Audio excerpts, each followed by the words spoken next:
Trent Alexander is off to Real Madrid. Martin Zubimendi is going to Real Madrid. Victor Gyökeres could be on his way to Arsenal. Bruno Gomes could be coming to Arsenal. William Saliba is up in the air. Andrea Berta has been spotted at the Arsenal training ground. So much to get into. I hope that wasn't a mouthful for what I just said. I'm Ty Knight here for TK24 Sports. If you're new to the show, like, subscribe, turn that notification on so you don't miss the show every time we upload. Okay, starting the show off. Trent Alexander-Arnold is off to Real Madrid. But before I get into that one, Martin Zubimendi, the news has come out now that he could be on his way to Real Madrid. Real Madrid, a long-time admirer of Martin Zubimendi, is willing to pay his release clause of 60 million euros. To me, if that happens, good. Adios. Because he was first floated with Arsenal that he was going to be coming to Arsenal. Mikel Arteta, long-term admirer. Oh, he wants him. He's a Mikel Arteta player. Then that doesn't happen. Goes on to Liverpool for this summer, just gone. Oh, he's going to Liverpool. This is the move. Oh my God, Liverpool fans are happy. Oh my God, ha. Keying all day long between each other. Arsenal are rubbish. This is why Liverpool are a big club. This is what big clubs do. We attract, we get what we want. This is who we are. Even when Jurgen Klopp's not here, this is who we are. No, he wants to stay and look at the mountains, the skyline, the river flows, the stars, campfires and all that. He stays at Real Sociedad. Then, months later, oh, he's coming to Arsenal. Arsenal have agreed terms. Arsenal have agreed the fee. It's all done for the summer. This is what's happening, even without Edu. Oh my God, he's back onto Arsenal. Arsenal fans, yeah, that's what happens. You see Liverpool, you should have kept your mouth shut. Now he's coming here to Arsenal. He's coming to a true big club.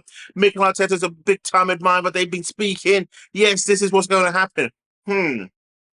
Now, he's off to Real Madrid because Real Madrid are happy to pay the release clause, and off he goes. Now, to me, this seems like an agent that's talking this stuff up. For me, if Martin Zubimendi goes to Real Madrid, I am even more happy with that because to me, he's no better than Mikel Moreno. I'm telling you this right now, this is not sour grapes talking. Mikel Arteta's ID talent for midfielders suck.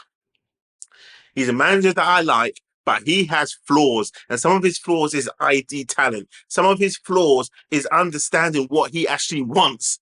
Because I don't think he actually knows what he wants. Or maybe he does. It's just the way he goes about it and where it comes out on the pitch is not great with some of the talent that he's brought in lately. Now, Mikel Moreno is an okay player. Martin Zubimendi is of the same ilk. That is not the player that Arsenal need. Maybe it's a player that Mikel Arteta wants, but it's not the player that's going to get Arsenal over the line, in my opinion. Mikel Moreno, Martin Zubimendi, nah. Listen, if he's going to go to Real Madrid, let him go to Real Madrid. For once, Real Madrid's going to pay a bit of money out of their pocket because they struggle to do that these days. Let them take him. With Trent Alexander-Arnold. Now, if you've been watching my show, if you have liked and subscribed and turned that notification on, you would have seen it at the start of the season when I said Trent is off to Real Madrid. Now, when there were stories about Trent was spotted in LA and he was with Jude Bellingham and he was in a nightclub all drinking and cozying up. That sounds wrong when I say it like that. But that should have been the telltale signs. Not because Trent was out there with Jude Bellingham and they was talking about life. No, actually, well, they were talking about life in Sunny Madrid. They was talking about life at playing for Real Madrid. They was talking about life as an Englishman going abroad and going to one of the biggest clubs in the world of football or sports, what it's like. The tapping up was already done. The tapping up was done 2 years ago. And I came out and said that Liverpool should sell Trent Alexander-Arnold this season. I said, why lose a player that's worth 60 million right now, due to his contract, or losing for nothing? And I think Liverpool scored an own goal here. Massively, they scored an own goal. They're like, well, if you sell him, it looks bad for the club because we're not really going to reinvest the money, but it's 60 million pure profit. And now, if you're a business-savvy fool, or business-savvy guy, should I say, not fool, a business-savvy guy or person, 60 million is 60 million. And how you report your accounts, that is pure money back into the club. So next season, if you want to reinvest it, you've got the means to do so. But you knew Trent wasn't going to sign. Liverpool knew Trent Alexander-Arnold was not going to re-sign that contract. Doesn't matter what spinach they come out with. But for Liverpool, what they thought, damage control, let him leave, then make it out that we done all we can. We offered you the most money that any player in English football history has ever been given to make you stay. And he says no. So we done everything we could, Liverpool fans. We done our bit. We done our bit for you. But Trent's the bad guy. And that's how they painted it. Liverpool didn't have the balls to sell him and then come out with a story he wasn't going to sign, so he had to do what's best for the club. And what's best for the club is to make sure we got some money for him so we can reinvest. Liverpool fans may have been gutted, but if Liverpool did reinvest that money, it was a win-win. It was like, okay, we was going to lose the guy, but at least the club acted out the best interest for the club and the fans. They looked after us. They went out and bought another good right back. But no, they decided, let's let him leave to make him look like the bad guy, so he can never return to Liverpool again. If he does return to Liverpool again, then he's going to get a hostile reception. Either way, the guy's going to get a hostile reception, but he might as well get the 60 million in the bank and get the hostile reception. Hey. Liverpool messed up there. They knew Trent wasn't going to sign, but they still let him go for a free transfer. That moves me on to the next topic here, which is going to be William Saliba. Now, Andre Berta has been spotted at the Arsenal training ground. I think that was Monday. Pictures were taken. The announcement video is going to be coming out any moment soon that he is now sworn in. And I think that announcement video is actually going to happen. I believe it's going to be Monday. Now, why? Well, the tax year starts then. And for Arsenal being prudent as they are, they're like, well, why show his figures on the books now at the end of the tax year when we can start him on a new tax year? It's all sometimes calculated in these ways, and it sounds wrong, it sounds dumb just to think of it in that way. But as a business, you've got to look at it where you can now clear off as much money as possible at the end of the tax year, write some stuff off, or you don't want to show it on the end of the tax year, make it start in the new tax year, because that's when your clever accountants has been working towards. And I think that's the thing for Andrea Berta. It will start on Monday officially, and that's when the announcement will be made on a Monday, more than likely at 12 o'clock or 10 o'clock or whatever time, but it's going to be Monday for sure. But to me, his first job is not about what strikers coming in or what midfielders coming in or what right winger. It's tying up William Saliba. That to me is his first job. Not the first job to make it go for 2 years and neglect the right winger, centre midfielder, striker. Get Saliba tied up, and here's why. You do not want a Trent Alexander-Arnold situation where Real Madrid, who are still lurking after this player, get him on a free. This is what Real Madrid are doing. They're going after the best young talent. They've done it with an Mbappe. They've now done it with a Trent Alexander-Arnold. They will do it with a William Saliba. They will wait the 2 years. And then he turns 25, 26, and then snap him up when he hits his prime time of peak performance.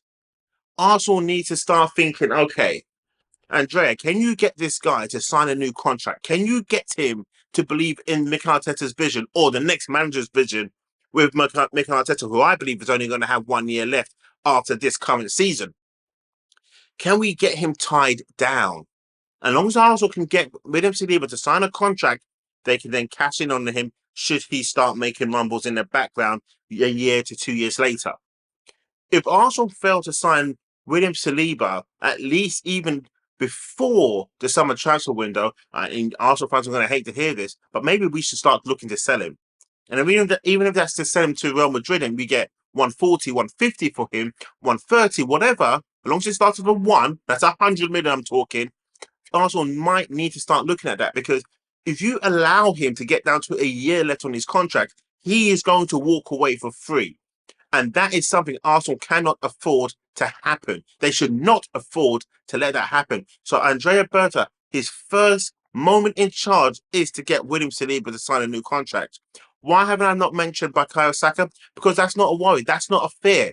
Saka will sign a new contract, but it's the William Saliba situation of what we need him to do. We need Saliba to sign a new contract to show the faith in Arsenal, to show the faith that he still believes Arsenal have a chance of winning the Premier League and having a shot at the Champions League next year. If he fails to sign it, you've got to sell him. You can't let him go down to a year on his contract because he will see that through and walk away for free. Now, what's your thoughts on that, people, if you're watching the show still? Should Arsenal sell William Saliba if he fails to sign a contract before the start of the transfer window? Or does Saliba wait to see what Arsenal will make moves in the summer transfer window and then he may look to sign it? So this is a tough one. Does Saliba wait it out or does Saliba sign now? I would love to know your comments below right now. Now, still with Andrea Berta. His other job on hand is to get a striker in and a midfield. You may have seen Grimaris as a thumbnail. You may have seen Victor Gyökeres as a thumbnail, but no Alexander Isak. Why? Because I think Alexander Isak is the unicorn. He's the unicorn that you can't catch. You know it. You know it exists. Unicorns do exist, by the way. And this unicorn is playing out there in the northeast at St. James's Park. He is going to be hard to get. 120 million is what I first reported myself. Now everyone's running with 120 million because people will go, oh, it's 150. And I said, no, 120 to 130 is what it will cost to get Alexander Isak. But I think that's going to be 120 million. That will just get you at the table. Doesn't mean that's going to be the final figure. Victor Gyökeres, as we know, the next Swedish international who scores goals for fun, who scores more goals than Alexander Isak, who has the pace just like an Alexander Isak, who has an eye for goal just like an Alexander Isak, who can dribble just like an Alexander Isak, who can header the ball better than an Alexander Isak. That's the player that Arsenal maybe should be focusing on, even rather than a Sesko, who I made a video on beforehand. That Andrea Berta should look at this deal and think, do you know what, at 70 million euros, that's a cheaper option. Then that leaves a bit of money also to go for a right winger because he needs to replenish on that side. Maybe a left winger because we need better options than a Martinelli and a Trossard. You still need another midfielder, but could that midfielder be a Bruno Guimaraes from Newcastle? Now at 70 million, that's reported if Newcastle don't make the Champions League. That is. Now all this does hope on Newcastle not making a Champions League. So let's think, still fingers crossed that doesn't happen. Because then you have the option of a Bruno Guimaraes. And if Newcastle need to cash in on a star player, I don't think it's going to be a striker that scores them the goals in a Alexander Isak. I think they would be happy to sacrifice a Guimaraes. People are looking at Luca Toni maybe, but I think Guimaraes could be the one to make way in this 70 million. Okay, cash that in over 3 years, maybe 4 years payments. Why not? Newcastle will know how the contracts work. They're not going to be stupid enough to turn around and say, well, if you want him, you pay the full money up front. No, they will know it'll be staggered payments, but favorable terms on how that staggered payments is done. How much money do they get up front? And then what's going to be left over the 2 or 3 years or 4 years if we're lucky. In Arsenal's case, it'd be 10 years. But how can that work? Well, would you be happy with Bruno Guimaraes coming into a midfield that would form of the likes of a Martin Odegaard, a Declan Rice, and a Bruno Guimaraes? And remember, this Bruno Guimaraes, he is a beast of a player. He's not the tallest, he's not the butcher's guy, but he is a thug in the sense of he put it on Jorginho. Remember that little elbow that came in down the side of his head? He was out there last season. He was dishing it out to Arsenal. He made Arsenal look like wimps. Kai Havertz and him had a little bit of running as well. Kai Havertz and Joe Linton had a little bit of running as well. So Kai Havertz has a bit about him, but he's not a midfielder. He's not a striker. He is something, but I just don't know what. But Bruno Guimaraes will add still to this Arsenal team, more still than a Thomas Partey does. Thomas Partey's more elegant on the ball, but he's a bit sloppy on the ball lately. Bruno Guimaraes will be out there hatching it up and then distributing the ball to a Martin Odegaard, who I think needs options in front of him. No, it's not I think, I know he needs options in front of him. And I'll be talking about Martin Odegaard in another video that's coming very soon. And you've got to watch, keep your eyes peeled for that one, because that will blow your mind of what I've got ideas for Martin Odegaard and what Andrea Berta needs to do to get the best out of Martin Odegaard. Not Mikel Arteta. Andrea Berta needs to do to unlock the genius in Martin Odegaard, but still with Andrea Berta. So now we've covered off a Victor Gyökeres. Now we've covered off a Bruno Guimaraes. We covered off a William Saliba. So everything that I've said so far, what's your thoughts? What's your views? What does Andrea Berta need to do? How do you feel Liverpool fans of Trent Alexander going to Real Madrid? Martin Zubimendi could be potentially on his way to Real Madrid for 60 million euros.